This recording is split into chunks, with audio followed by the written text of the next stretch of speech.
Satyabhama Institute of Science and Technology, Chennai. Satyabhama Institute of Science and Technology, Chennai.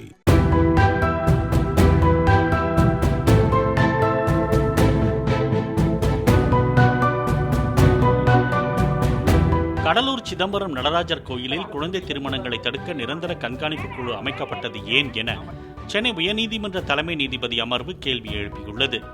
பொது தீட்சிதர்கள் குழந்தை திருமணங்கள் செய்வது குறித்து உடனுக்குடன் புகார் அளித்தால் மாவட்ட சமூக நலத்துறை அதிகாரி நடவடிக்கை எடுப்பார் என்று கூறிய நீதிபதிகள் வழக்கறிஞர் சரண்யா என்பவர் தொடர்ந்த வழக்கை வரும் ஜூன் மாதத்திற்கு தள்ளி வைத்தனர்.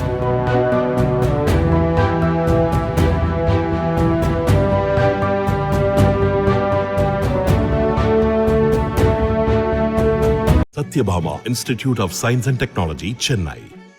Satyabhama Institute of Science and Technology, Chennai.